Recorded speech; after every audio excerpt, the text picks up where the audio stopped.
தல அஜித்தோட ஆக்டிங்ல இப்போ விடாமுயற்சியும் குட் பேக் அக்லி படமும் உருவாகிட்டு இருக்கு. இந்த 2 படமுமே அடுத்தடுத்த வெளிவர இருக்கு.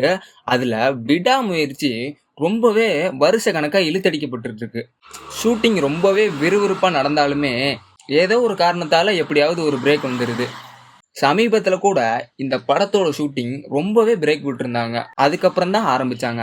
ஆனா திடீர்னு பாத்தீங்கன்னா ஷாலினிக்கு உடம்பு சரியில்லாம போனனால தல அஜித் பாத்தீங்கன்னா உடனே சென்னை கிளம்பி போயிட்டாரு. அதுக்கப்புறம் திரும்பவும் ஷூட்டிங் ஆரம்பிச்சு. ஆனா அதுக்கப்புறம் பாத்தீங்கன்னா த்ரிஷா பாத்தீங்கன்னா வேற ஒரு வேலைன்ட்டுன்னு அவங்க கிளம்பி போயிட்டாங்க. இப்படி பேரும் அக்கப்போரா இருக்கே அப்படின்ட்டு விடாமுயற்சி எப்படியாவது இந்த வருஷத்துக்குள்ள ரிலீஸ் பண்ணிடும்டா அப்படின்னு லைக்கா ரொம்பவே தீவிரமா காட்டிட்டு வராங்க. ஏன்னா குட் பேட் அக்லி படம் பாத்தீங்கன்னா அடுத்த வருஷம் பொங்கல்ல முன்னிட்டு ரிலீஸ் ஆக இருக்குது. அதுக்கு முன்னாடி விடாமுயற்சி எப்படியாவது ரிலீஸ் செஞ்சிடணும் அப்படின்னு ரொம்பவே கட்டாயமா இருக்கு.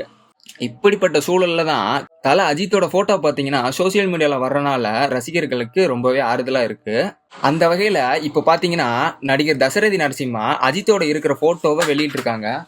அதுல தல அஜித் பாத்தீங்கன்னா ஒயிட் ஷர்ட் கூலிங் கிளாஸ் போட்டு தசரதி தோல்ல கைய போட்டு போஸ் கொடுத்திருப்பாரு. இது வைரல் ஆகிட்டு வர்ற நிலையில ஷாலினிய கட்டிப்பிடிச்சு முத்தம் கொடுக்குற ஆத்திக்கின் போட்டோவும் ட்ரெண்ட் ஆகிட்டு இருக்கு. குட்டி அஜித் பாத்தீங்கன்னா விளையாட்டுல ரொம்பவே திறமையானவர்.